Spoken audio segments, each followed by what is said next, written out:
आज की जो कथा आप सुन रहे हैं ना, इस कथा का फल है पितरों को कल्याण होना।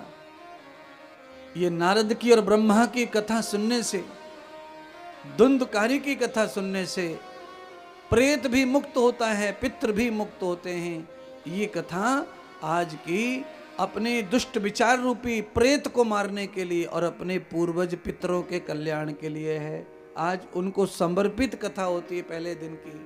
भागवत का महत्तम मतलब पितरों का कल्याण।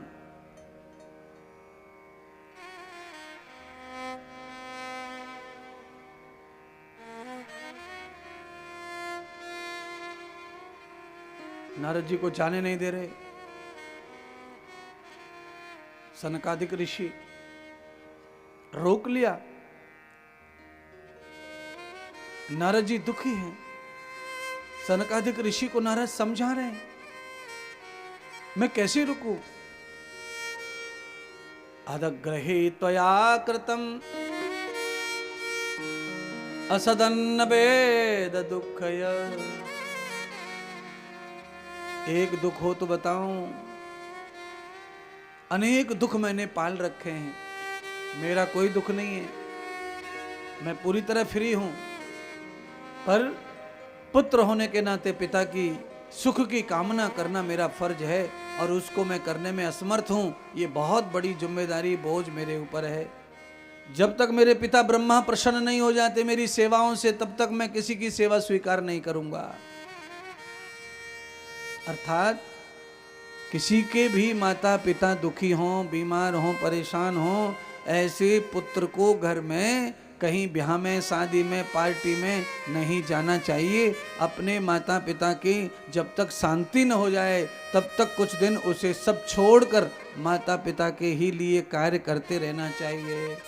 नारद जी कह रहे, नारद जी ने कहा कि मैं तुम्हारे घर जल भी नहीं पी सकता, तुम्हारे घर आ भी नहीं सकता, तुम्हारे घर सो भी नहीं सकता, मैंने व्रत लिया है। केवल पिताजी नहीं है मेरी, तो मुसीबत यह है कि पिताजी के दुख दूर करने वृंदावन गया था भक्ति के पास। वहां जाकर देखा तो भक्ति भी दुखी, उसके भी पुत्र बीमार पड़े हैं। तो सूत जी कह रहे हैं घर में सब में दुखी है, हर घर में दुख है, चाहे जितना भी बड़ा हो आदमी क्यों ना हो, कोई हर घर में दुख भरा पड़ा है। कहीं बेटा बीमार है, कहीं पिता बीमार है। नारद के पिता बीमार थे, भक्ति के बेटे बीमार थे। कहीं जवान बीमार है, कहीं बुढ़ा बीमार है। हर घर में कोई ना कोई बीमार है, मतलब दुख है, परेशानी है, चिंता है, टेंशन है। और बीमारी का मतलब बुखार, खांसी, कैंसर नहीं है। बीमारी का मतलब काम, क्रोध, लोभ भी होता है, ये भी बीमारी है। आपका स्वास्थ्य बाहर से अच्छा हो पर अंदर से खराब हो तो कोई फायदा नहीं है बाहर के स्वास्थ्य का।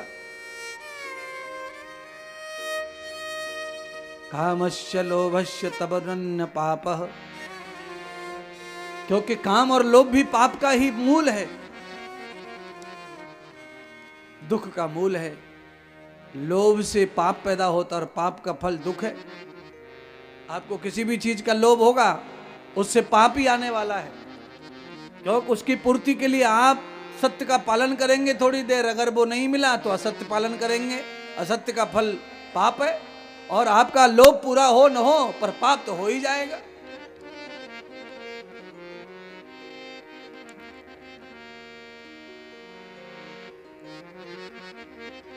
क्योंकि पाप का बाप ही लालच और लोभ को माना गया है।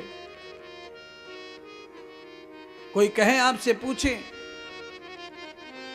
कि पाप का बाप कौन है, तो आप सीधा कह देना लालच। जैसे ही दिमाग में लालच आता है किसी चीज का, समझ लेना पाप होगा। बिना पाप किए वो पूर्ति नहीं होगी आपके भोग की, आपकी इच्छा की। लालच, आपका कुछ न कुछ खर्च होगा लालच पूरा होने में, तभी लालच पूरा होगा।